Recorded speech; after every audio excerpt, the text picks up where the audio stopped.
नमस्कार, मैं संजीव हूँ। हम कुछ महीनों से किसान आंदोलन के बारे में सुन रहे हैं, देख रहे हैं कि किसान आंदोलन क्या है, किसान क्या चाहते हैं, वो क्यों धरना कर रहे हैं। तो इसके बारे में मैंने कुछ सर्च किया है, मैं वो आपको बारे में बताता हूँ कि 2016 में प्रधानमंत्री और उनकी बीजेपी पार्टी ने वादा किया था कि 2022 तक किसानों को जो किसानों की आय है वो दोगुनी कर देंगे।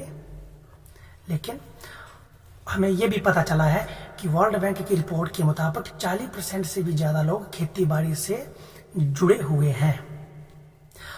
और 2016 में national bank for agriculture and rural development ने एक सरकारी सर्वे में पाया कि किसानों का कर्जा 3 सालों में 2 गुना बढ़ गया है। 3 सालों में 2016 के बाद किसानों का कर्जा 2 गुना बढ़ गया है। राज्य और केंद्र सरकार की ओर से कुछ कोशिशें थी जो किसानों को वित्तीय सहायता दी जाए और अन्य तरीके की जो हेल्प है, जैसे उर्वरक और बीज पर सब्सिडी। 2019 में केंद्र सरकार ने ऐलान किया कि 8 करोड़ लोगों की कैश ट्रांसफर से मदद ली जाएगी।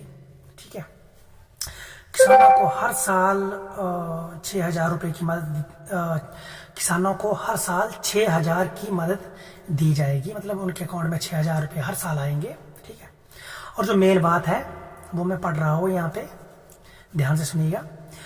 व्यापार को व्यवस्थित करते हुए किसानों को व्यापारियों के शोषण से मुक्त कराने के उद्देश्य से और साथ में ऐसा किया गया।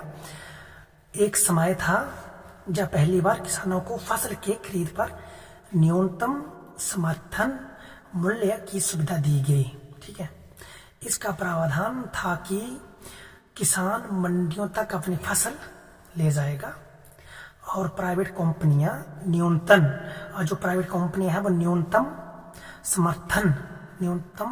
समर्थन मूल्य पर खरीदेगी।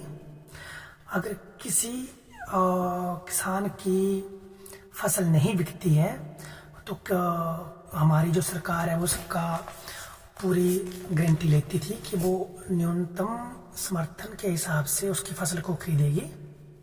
ठीक है, और हमें ये पता चला है कि हमारे देश में 7,000 मंडियां हैं टोटल पूरे देश में, और जो कि जनसंख्या के हिसाब से बहुत ज़्यादा कम है।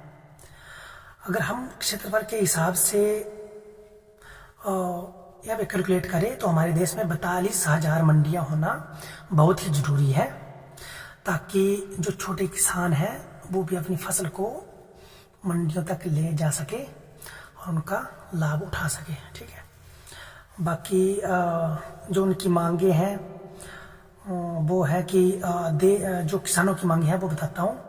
दो तीन मांगे हैं, ज़्यादा तो नहीं बताई हुई है मैं उसमें, कि देश में एक भाव व्यवस्था लागू हो और जिस वजह से फल सब्जी समेत सभी फसलों के भाव तय किए जाए। ठीक है, और नया किसान आंदोलन आया है उनसे किसानों को खतरा है कि जो उनकी MSP जो है वो खत्म हो जाएगी, और वो चाहते हैं कि सरकार 100% फसल खरीदने की गारंटी ले।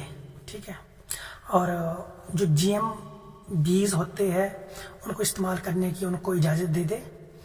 तो ये थी, तो उम्मीद करता हूँ कि आप भी इस मामले में कुछ सोचेंगे और बताएंगे कि ये है सब कुछ। Thank you, I love you.